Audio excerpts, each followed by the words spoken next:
Or, Dieu était à l'œuvre. Je pensais que cet échec-là était une mauvaise chose. Or, c'était la voie de passage que Dieu me frayait pour aller vers ma destinée. Alors, si vous avez compris ce que je vous ai vécu et mon petit témoignage que je vous ai donné, il devait sortir de la dépression, de la forte dépression dans laquelle vous vous trouvez. Sûrement vous êtes dans un tournant important de votre vie et l'ennemi est venu faire comme un blocage. Et vous posez la question à Dieu, mais qu'est-ce qui se passe? Quand Dieu reste silencieux, ça veut dire que vous êtes dans la bonne direction, à moins qu'il y ait un péché qui l'empêche de vous parler. Alors sinon, en dehors de ça, cela veut dire qu'il est en train de vous amener pas à pas. Et nous avons vu cela. Et donc nous avons vu aussi la faveur de la présence divine dans nos combats. Là, nous avons vu le cas de Moïse et du peuple d'Israël qui sortaient de l'Égypte, qui ont été poursuivis par Pharaon. Et ils sont arrivés à la mer Rouge où il n'y avait aucune issue humaine. Ils ne pouvaient pas s'en sortir. Êtes-vous dans ce cas-là? Il y a une mer rouge devant vous. Il y a l'armée de Pharaon derrière vous. De chaque côté, il y a une montagne. Et cela ressemble comme un cercueil. C'est pourquoi l'image qui est venue en eux tout de suite là, ils ont dit, n'y avait-il pas de sépulcre en Égypte pour que nous mourions ici dans le désert? Donc il se peut que vous soyez dans cette situation-là. Il n'y a pas d'issue devant vous, derrière vous, à votre droite et à votre gauche. Donc rien ne semble s'ouvrir. Mais c'est à ce moment-là que vous êtes devenu, vous voyez là, l'expérience de Moïse est plus élevée que celui de Joseph. Pourquoi? Car c'était un combat tout de suite là. Il n'y a pas à prier, il n'y a pas le temps. Le Pharaon est là avec son armée. La situation est très difficile. Vous êtes dans une situation vraiment difficile. Vous ne savez quoi faire. Vous ne pouvez pas prier. Vous n'avez pas le temps d'aller jeûner. Rien d'autre. Mais à ce moment-là, la parole de Dieu dit dans le calme et la confiance. Mais si vous n'avez pas été habitué à la présence de Dieu, si vous n'avez pas été habitué donc à cette faveur de la présence de Dieu dans votre vie comme au temps avec Joseph, quand les temps difficiles viennent et ils sont vraiment chauds, là vous ne pouvez pas résister. Le peuple d'Israël connaissait les œuvres de Dieu et Moïse connaissait les voies de Dieu. Donc il connaissait les voies de Dieu, comment Dieu agit. Et c'est pourquoi il sait que Dieu agit parfois dans le silence, parfois il semble ne pas être rapide, mais il est toujours là. Et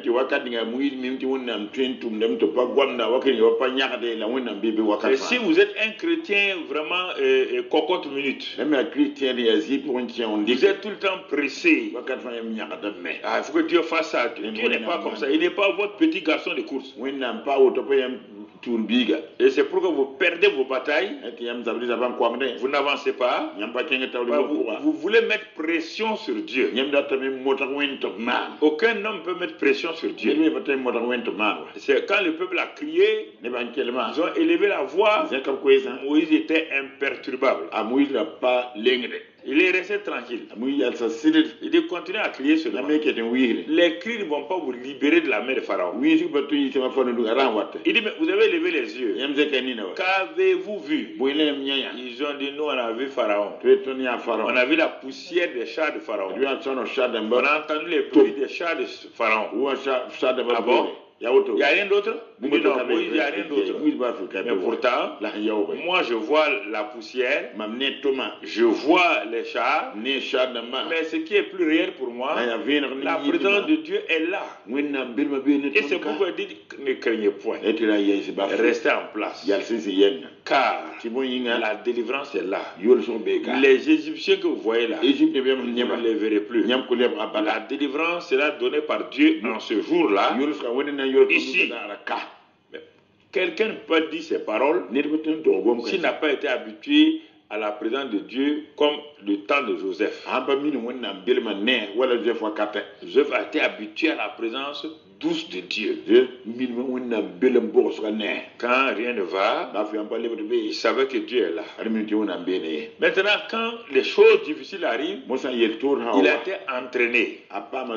Personne ne peut être champion du monde s'il ne s'est pas entraîné dans son village ou dans sa ville avec des petites courses. Ce n'est pas le jour du championnat du monde que tu vas être vainqueur. Il faut habituer tes muscles. Il faut accélérer et apprendre des choses avec ton entraîneur. Et le jour où vous allez apparaître, tu as déjà quelque chose, une expérience avec toi. Ce n'est pas en allant jeûner, prier rapidement. Non. Frère, quand je vous dis ça, je vous le dis et je vous répète. Ça ne marchera pas. Et vous le faites, ça ne marche pas, vous ne vous arrêtez pas. Ah oui, c'est non. Un homme qui est pris en otage, on va le prier, mais on va le prier dans l'agitation. Alors qu'on vous dit que c'est dans le calme et la confiance que sera votre délivrance, que sera votre libération, dans le calme et la confiance. Ce ne sont pas les cris. Moïse a dit, calmez-vous, ne craignez pas. On va aller, Dieu est déjà sur place. Ou vous dites que Pharaon approche. Moi je vous dis, Dieu est déjà en place. Il est là. Pourquoi vous voulez? Il est déjà là. Vous voyez Pharaon arriver. Mais Dieu est déjà sur place. Voici toute la question. Alors nous sommes restés sur ça pendant ces 2 semaines-là. Et aujourd'hui, la 3e semaine donc, de ce mois d'octobre-là, on va voir la faveur de la présence de Dieu dans notre maison. Voilà. On va venir au niveau domestique. Voilà,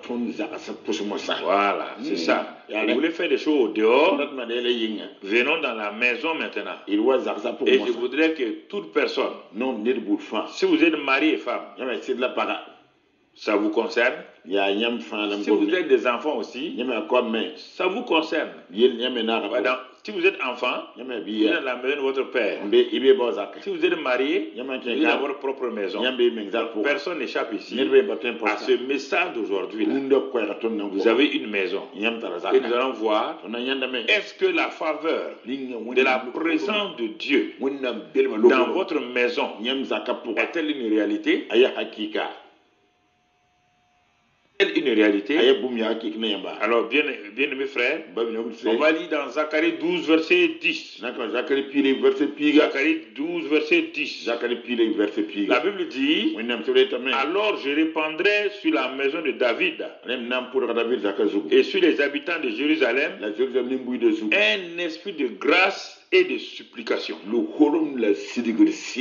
Je répandrai sur la maison de David et sur la maison des habitants de Jérusalem. Ce n'est pas la maison du roi seulement. Oui, mais le roi, il est béni, il est loin. Non. Dieu dit, Dieu ne peut pas répandre l'esprit de grâce sur la maison du roi, sur la maison du pasteur, et laisser les chrétiens ou les citoyens du pays. Je répandrai. C'était la grande promesse. Je répandrai. Vous entendez ce mot-là? Et quand il a dit je répandrai là, les gens étaient là, ils regardaient. Cette prophétie-là, si vous êtes dans Acte 2, à travers Joël 2, et cette prophétie a été répétée par Joël. Dans les derniers jours, je répandrai de mon esprit sur toute chair. Et cela a été accompli donc dans Acte 2. Quand le Saint-Esprit a été répandu, Pierre dit il a été répandu comme vous le voyez et l'entendez. Et il est dit dans Acte 2, verset 17. Dans les derniers jours, donc dans les derniers jours, dit Dieu, je répandrai de mon esprit sur toute chair. Ouais, c'est plus précis maintenant. Dans Zacharie, la maison de David et les habitants de Jérusalem. Ah, je te connais. Tu vas dire, ah, ça, on parle des Juifs. Mais ici, on dit quoi? Je répandrai mon esprit sur toute chair. Toi, tu es quoi? Toi, tu n'es pas chair. Hein? Tu es caoutchouc. Ou bien? Tu es caoutchouc? Sur toute chair. Toute chair. Tu entends? Toute chair. Donc, tout le monde est concerné. Le jour de la Pentecôte, tous ceux qui étaient là, mon frère, et qui ont accepté Jésus là, les 3000 là, ils ont tous reçu. Pierre dit, la promesse est pour vous. Et pour vos enfants, vos maisons. Donc, vous comprenez? Important que nous comprenions. Toute chair. Et regardons au commencement ce que Dieu a dit à Abraham dans Genèse 12 et au verset 3. Genèse 12, verset 3. Qu'est-ce que Dieu a dit à Abraham? Voilà ce qu'il dit exactement. Il dit, je bénirai ceux qui te béniront et je maudirai ceux qui te maudiront et toutes les familles de la terre seront bénies en toi. Toutes les familles de la terre. C'est pourquoi ça venait tout doucement. Donc dès le départ, tout le monde est inclus. Mais maintenant, comme il a commencé par Israël, maison de David, habitant de Jérusalem, il a continué et il est arrivé dans Joël 2. De Joël 2, maintenant, ça s'est réalisé dans Acte 2. Pierre dit, ce que Dieu a dit à Abraham, qu'il va bénir toutes les familles de la terre. En lui, vous venez de voir maintenant, il a répandu l'esprit de grâce sur toute chair, c'est pour toute chair. Donc déjà ici, personne n'est exclu. Personne n'est exclu. Alors vous devez vous arrêter et réfléchir. Regardez bien. Si, c'est pourquoi dans Galates 3, versets 13 et 14, Paul insiste. Il dit, la malédiction qui était sur nous. Et il dit, mais Abraham, comme Dieu a dit à Abraham, toutes les familles de la terre seront bénies en toi. Il dit béni. Cela veut dire que s'il y a une famille de la terre qui a une malédiction et qu'aujourd'hui la personne se réclame de Christ, mais la bénédiction est ôtée. Chrétien, n'allez pas tout le temps dire malédiction générationnelle. Ne restez pas dans cette mentalité. Non. Ôté. Il dit à Abraham, cette malédiction est ôtée. Et la preuve est que dans ce même verset 13, 14 là, Galates là, il est dit c'est pourquoi l'Esprit Saint est venu. Donc vous voyez la conclusion est là. La conclusion est là. Parce que Paul dit à tout le monde. Alors, il va répandre son esprit sur toute chair. Toute chair se trouve dans les familles.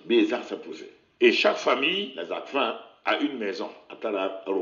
Alors notre thème de ce matin-là, la faveur de Dieu, de la présence de Dieu dans notre maison. Elle a commencé par quel moyen? Dieu répand d'abord. Il répand.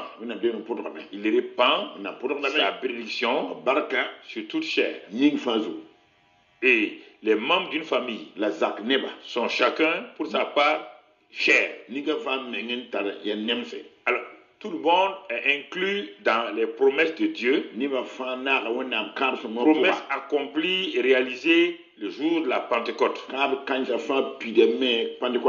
travers l'œuvre achevée de Christ. Alors, à partir de ce moment-là, si vous voyez mon frère, ma soeur, écoutez ce que nous avons vu et revu plusieurs fois dans le psaume 5 et au verset 13. Psaume 5, verset 13, il est dit que car tu bénis le juste, ô Éternel. Tu l'entoures de ta grâce comme d'un bouclier. Alors, l'esprit de grâce est répandu. Et à cause de cela, vous qui êtes en contact avec moi, écoutez-moi. Il faut que vous repoussez ces pensées négatives qui s'imposent à vous, qui s'imposent à vous. L'esprit de grâce a été répandu. Vous avez reçu le Saint-Esprit. Dès le jour où vous êtes devenu chrétien, l'Esprit de grâce est venu en vous. Et qu'est-ce qu'il te dit? Là où il y a l'Esprit de grâce, mon frère, ma soeur, la bénédiction de Dieu est là. Éphésiens 1:3. Vous êtes bénis de toutes les bénédictions spirituelles dans les lieux célestes en Christ. C'est pourquoi tu es béni. Le juste est béni. Tu as été justifié. Romains 4:25. Par la résurrection de Christ, tu es justifié. Romains 5:1. Étant justifié, tu as la paix avec Dieu. Ayant la paix avec Dieu, Romains 5:5. Le Saint-Esprit a répandu en toi l'amour de Dieu. Et à cause de ça, il dit ici, Dieu t'entoure de sa faveur divine. De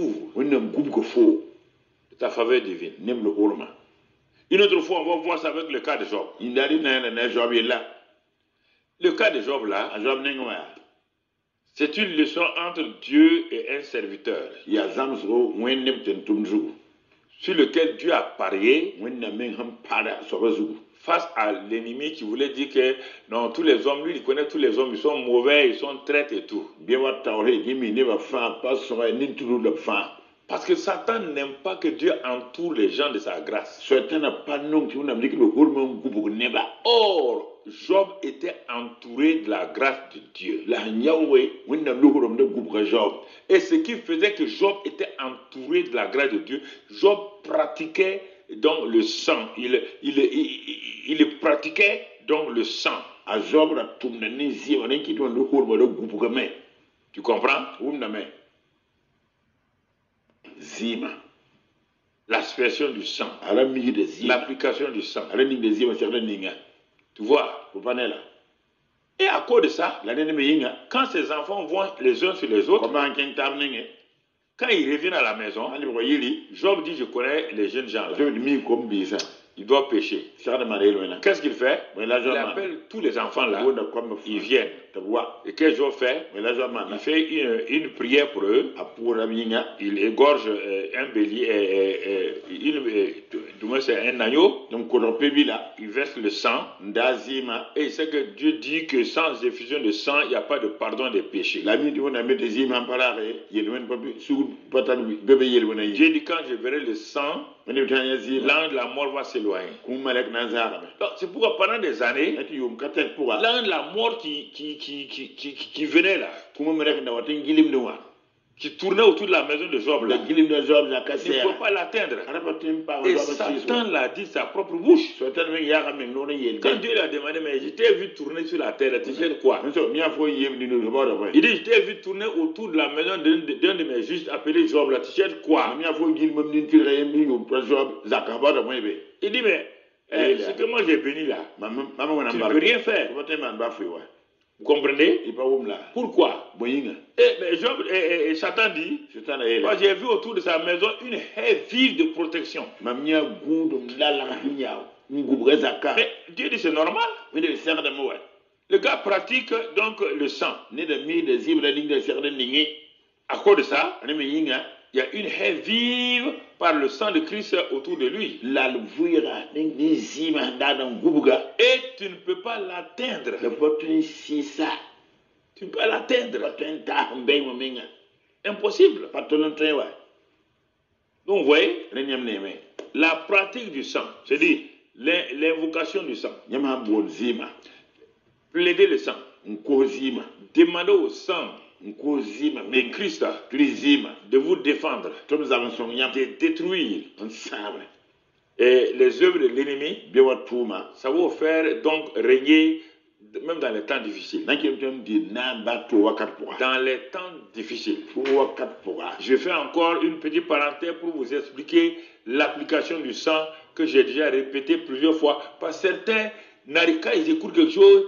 c'est une histoire à leurs oreilles, comme l'histoire des grands-mères là, sur le lion et puis les lions qui ont fait quoi. Ils croient que c'est une histoire bizarre. nan le yal saben to sinyamba zima ninga to yango ne ken kila da men la ken ke kiba far wa bam ya na posa mi solon ma ya 4 ne mbonye yella Premier témoignage, un pasteur qui est parti prêcher dans un pays d'Afrique du Nord il y a un peu longtemps. pipi ka se patel kengen to on timon Afrique du Nord ya han kawse Il y a quelqu'un qui a décidé de le tuer. ne rien kem tan an kwala Parce qu'il est venu pour prêcher Jésus. par wan nan goma jile lende Ah non, lui il dit que c'est pas normal qu'il vienne prêcher Jésus dans ce pays-là. yen passer to goma jile tenka ka pour C'était le nom du pays, mais c'est pas normal. mpana to tenga yule la pasem se Et il a décidé de le tuer. ayen kan to nan kwala Il a dit à un ou deux de ses camarades de venir. tele tunu tay woni yimto Quand le pasteur a fini, passer ha wasa et son hôtel se trouve à 1 ou 2 kilomètres du lieu de la croisade. hotel zemsa kilo wole yibu ne ko mon rasi Le pasteur marche, c'est pas comme aujourd'hui, les pasteurs sont entourés par sécurité et tout, mais non. Mais lui, il marchait, il prenait sa Bible, il marchait.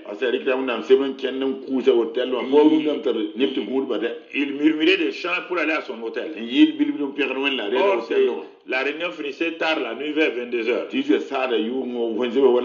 Alors, cette nuit-là, notre monsieur qui voulait tuer le pasteur s'est accordé à ses camarades. Il y a un endroit qui est un peu où il n'y a pas beaucoup de gens. Ils allaient surprendre le pasteur à cet endroit-là. Et ils vont le poignarder, le tuer. Alors, au moment où ils s'avançaient, arrivés dans cet endroit-là, ils sont avancés vers le pasteur. Le pasteur n'était pas au courant. Mais brusquement, le pasteur a entendu des cris. Quand il a entendu des cris, il a vu des gens qui couraient. Loin de lui. Bon, il a vu que peut-être il y avait des gens autour de lui, mais qui couraient, qui s'éloignaient de lui. Le lendemain, à la croisade, il a vu un homme grand s'approcher de lui. Il lui a dit, mais pasteur, qui était avec vous hier nuit? Le pasteur dit qui? Il n'y avait personne autour de moi. Non, l'homme a dit non.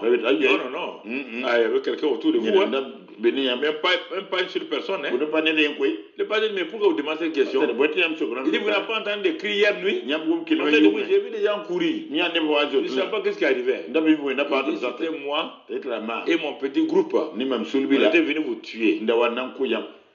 Mais quand on s'est approché, environ 3-4 mètres là, brusquement, ils ont vu des géants, tout blancs, avec des épées flamboyantes. Des épées là brillaient autour de vous. Quand ils ont regardé, on a été saisis de terreur. C'est pourquoi on fuyait ainsi. Le pasteur a ri. C'est dit dans les psaumes là, l'ange l'Éternel campe autour de ceux qui le craignent. Il dit parce que chaque jour, quand je bouge, je sais dans quel pays où je suis. Je sais qu'en prêchant Jésus ici, je vais déclencher des réactions négatives. Donc avant de bouger, pour aller au lieu de la croisade, je plaide les mérites du sang de Jésus. Je mets le sang de Christ Jésus. Je demande au sang de Christ Jésus de me justifier, de me protéger, et que le sang plaide, que le sang crie contre toute personne qui est vraiment hostile. Et c'est ça qui a fait que ce sang-là ayant crié comme cela, les anges ont apparu. Et cet homme-là l'homme là s'est converti. Deuxième cas que je vous ai raconté, c'est encore dans le désert, dans les pays nordiques là. Et donc un commerçant, un chrétien, et voyageait à dos de chameau pour aller de ville en ville, de village en village. Pour vendre le sel, vendre beaucoup de choses. Et puis, comme c'était en plein désert là, il y a une bande de grands bandits, de gangsters qui les ont repérés et qui disent ils vont les attaquer. Alors, mais pourtant, ce commerçant-là, il avait au moins 10 serviteurs avec lui, avec des chameaux. Chaque nuit, ils mettent les chameaux là en cercle comme cela pour faire un cercle autour d'eux. Et puis ils dorment au milieu donc des chameaux là. Mais c'était pas ça son secret. Comme il était chrétien, dès le début de sa vie chrétienne, Dieu lui avait appris à voir qu'il y a la puissance de protection dans le sang de Jésus.